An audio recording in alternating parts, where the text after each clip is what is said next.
the SDS imports Tisas 1911 A1 U.S. Army.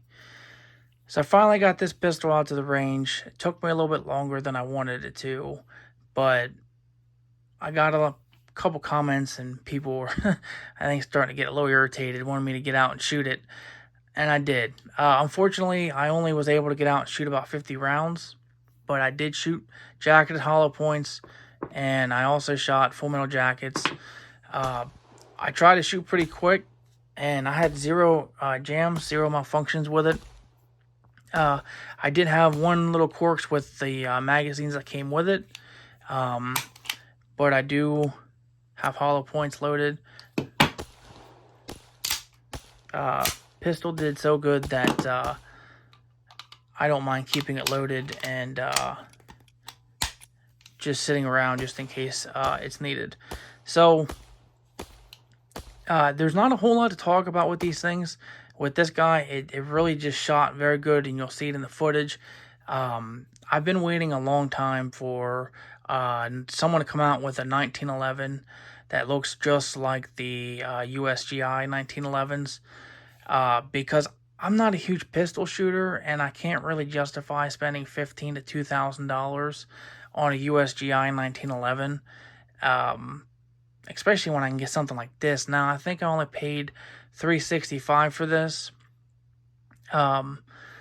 and the only issues, which actually they corrected, is the ejection port's a little low. I don't even think you can get this model anymore.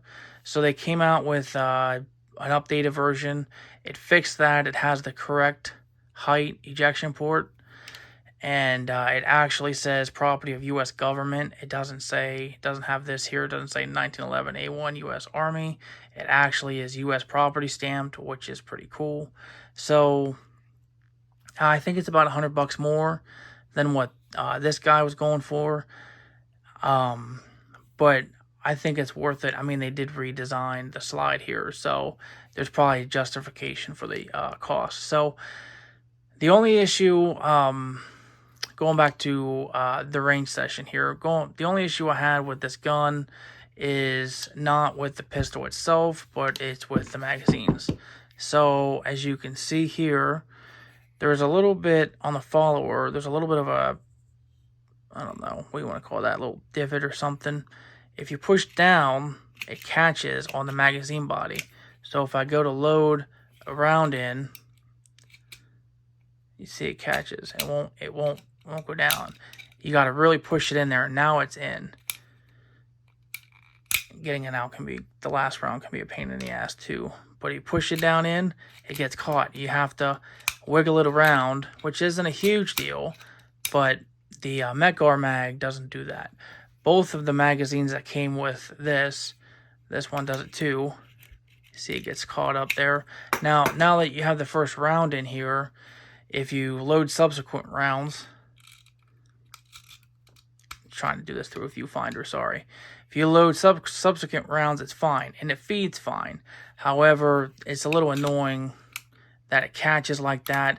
I don't have any other 1911 mags to test. I just know these two do that.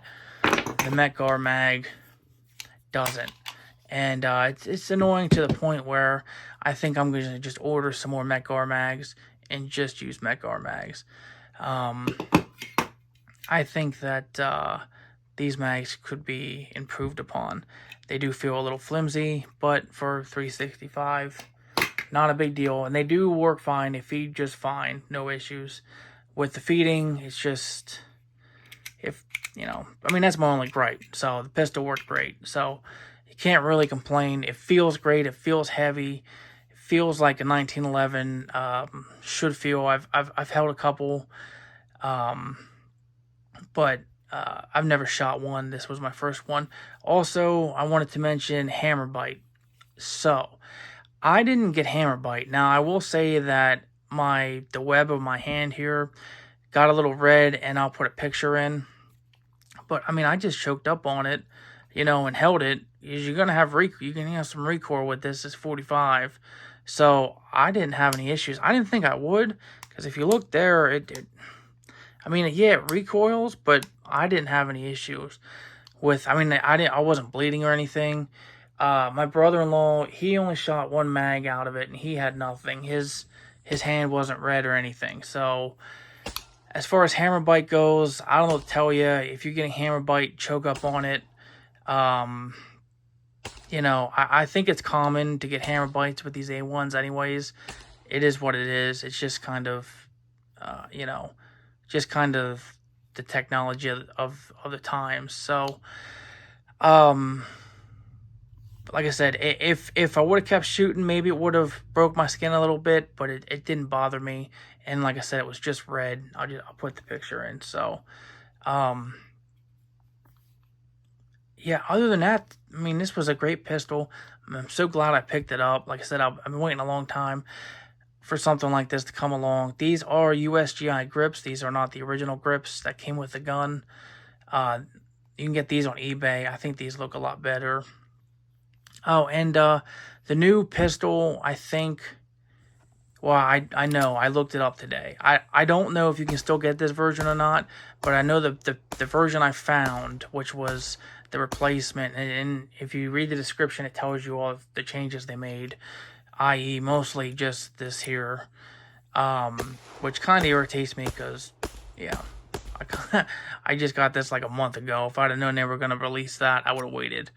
But I think the new one comes with walnut grips. But I think correct World War II should be the polymer grips. At least like halfway through the war anyways.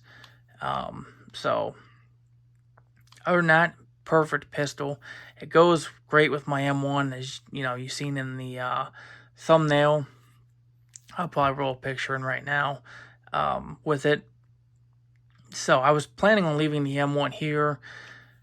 That's why I have the clips in, but just the way my camera set up, it didn't look good. So anyways, short video, just wanted to get this out and say I did test fire it. It does run 100%. The sights seemed like they were on, hit a little low for 25 yards, but that was also probably just me.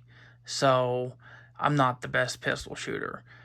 I'm going to keep shooting this, hopefully get it to next time I go out, and I'll shoot closer. And, you know, we'll see. I'll make some videos, some more videos on this once I get the round count up. All that reminds me as well. Some people say that they've hit their hand on this loop here, lanyard loop. I didn't have any. I reloaded pretty quickly, and you can see I mean, I had no issues with it. I don't know. People just like the bellyache about stuff, I guess.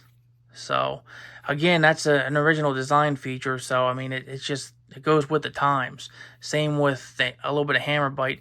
Choke up on the gun, no problems. Anyways, great pistol. If you're thinking about picking one up, pick one up. Especially now that they fixed the ejection port and they have the U.S. property marked slides. That's freaking awesome. And like I said, I'm a little bummed that I bought this like a month before they released the other one. So, but this will do. This is a great gun. It looks just like a World War II 1911, and I'm glad I picked it up. If you're thinking about getting one, don't hesitate. Get one. They seem like they're great pistols. The last thing I wanted to mention with this is, in my other video, I had mentioned that I thought that all the small bits in here are MIM parts. That's not true. Absolutely not true. Actually, Tisas commented on my video and pointed out that in 2021 or 2022, I think it was 2021, they legit got rid of all the cast parts. So even the small parts in here are forged parts. They're not cast. So that's pretty cool. For the price, you can't beat it. Great pistol. Anyways, guys, have a good day. I'll keep you in the loop with this guy. We'll make some more videos on it. Thanks for watching.